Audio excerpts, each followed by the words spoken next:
കന്നി വോട്ടർമാർ, ആദ്യ വോട്ടർമാർ ഏകദേശം 7000-ലധികം പുതിയ വോട്ടർമാർ ഇത്തവണ ഉണ്ട്. അപ്പോൾ അവരുടെ വോട്ടും പ്രധാനപ്പെട്ടതാണ്. അപ്പോൾ പലയിടങ്ങളിലും അത്തരത്തിൽ ആളുകളെ കാണാം. വോട്ട് ചെയ്യാൻ വേണ്ടി വന്നാണോ? കന്നി വോട്ടർമാരാണോ? ആദ്യമായിട്ടാണോ വോട്ട് ചെയ്യുന്നത്? രണ്ടാമത്തെ വോട്ടാണോ? വോട്ട് ചെയ്തോ? അപ്പം എങ്ങനെ, എന്താണ് ഒരു വോട്ട് ചെയ്തിട്ട് എന്താ തോന്നുന്നത്? ഒരു ഉപതെരഞ്ഞെടുപ്പാണ്. അപ്പം എന്താണ് നിങ്ങൾക്ക്, എല്ലാ സ്ഥാനാർത്ഥികളൊക്കെ വന്ന് നിങ്ങളെ കണ്ടിട്ടുണ്ടാവും, വോട്ട് ചോദിച്ചിട്ടുണ്ടാവും, നിങ്ങൾക്ക് നിങ്ങളുടേതായിട്ടുള്ള രാഷ്ട്രീയം ഉണ്ടാവും, എന്താ തോന്നുന്നത്? ഞങ്ങൾക്ക് രാഷ്ട്രീയം സ്വരാജ് ജയിക്കും. ടൈറ്റ് മത്സരമാണ്. സ്വരാജിനാണ് ഒരു മുൻഗണന ഉള്ളത്. സ്വരാജ് ജയിക്കും. മണ്ഡലത്തിൽ കാര്യമായിട്ടുള്ള ചർച്ച കഴിഞ്ഞ ഒരു 23 ദിവസമാണ് പര്യടനങ്ങളൊക്കെ ഉണ്ടായിരുന്നത്. അപ്പം അൻവർ ഒരു വലിയ പ്രധാന വിഷയമായിട്ടൊക്കെ നിൽക്കുന്നുണ്ട്. നല്ല ഭൂരിപക്ഷം ഉണ്ടാവും കുറയിലൊരിക്കലും.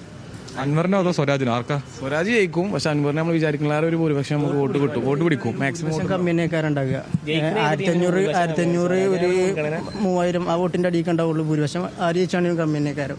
7000-ലധികം പുതിയ വോട്ടർമാരൊക്കെയാണ് ഉള്ളത്. അപ്പം ഈ യുവാക്കൾക്കിടയിൽ ഈ തിരഞ്ഞെടുപ്പൊക്കെ പ്രധാന ചർച്ചയായിട്ട് വന്നിട്ടുണ്ട്. അപ്പോൾ ഈ ഒരു നിലമ്പൂർ മണ്ഡലത്തിലെ പ്രധാനപ്പെട്ട വിഷയങ്ങളെല്ലാം ചർച്ച ചെയ്ത് പോയിട്ടുണ്ട് എന്ന് കരുതുന്നുണ്ടോ ഈ തിരഞ്ഞെടുപ്പിൽ? അതോ മറ്റ് പുറത്തുള്ള വിഷയങ്ങൾ, വർഗീയത, അങ്ങനെ പല കാര്യങ്ങളൊക്കെ ചർച്ച ചെയ്ത് പോയി എന്നാണോ കരുതുന്നത്? എന്താ വെച്ചാൽ അങ്ങനെ ഒന്നും പറയാൻ പറ്റില്ല. നമുക്ക് ഇത് 23-ാം തീയതി അറിയാൻ പറ്റുള്ളൂ. എന്തായാലും ഹൈറ്റ് മത്സരമാണ്. സ്വരാജ് ചെറിയൊരു ഭൂരിപക്ഷത്തിൽ ജയിക്കും എന്നാ പറയണേ. പിന്നെ സ്വരാജൊക്കെ വന്നുകൊണ്ട് ഒരു ആവേശമുണ്ട്, നമുക്ക് എല്ലാവർക്കും ഒരു ആവേശമാണ്.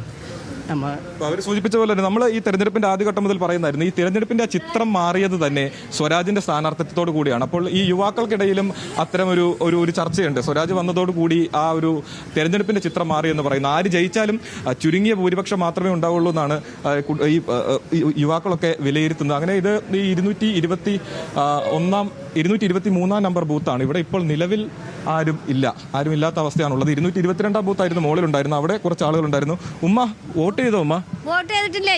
ചെയ്തില്ലേ? ചെയ്യാൻ വരുന്നേ ഉള്ളൂ. ലേറ്റ് ആയി പോയോ?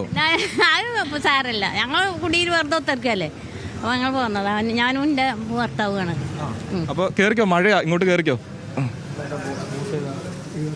അപ്പോൾ ഉമ്മ വോട്ട് ചെയ്യാൻ പോവാണ്. ഉമ്മ ഭർത്താവും കൂടി വോട്ട് ചെയ്യാൻ വന്നാണ്. അവരിപ്പം വോട്ട് ചെയ്ത് പോവാണ്. അപ്പോൾ നേരത്തെ പറഞ്ഞതുപോലെ തന്നെ യുവാക്കൾക്ക് വലിയ പ്രാധാന്യമുണ്ട് ഈ ഒരു തിരഞ്ഞെടുപ്പിൽ. 7000-ലധികം പുതിയ വോട്ടർമാരുള്ള ഒരു തിരഞ്ഞെടുപ്പാണ്. അപ്പോൾ നമ്മൾ പറഞ്ഞു വന്നതുപോലെ തന്നെ ഈ കരുളായി മേഖലയിൽ ഇവിടെ ഇപ്പോൾ ഇത് 223-ാം നമ്പർ ബൂത്താണിത്.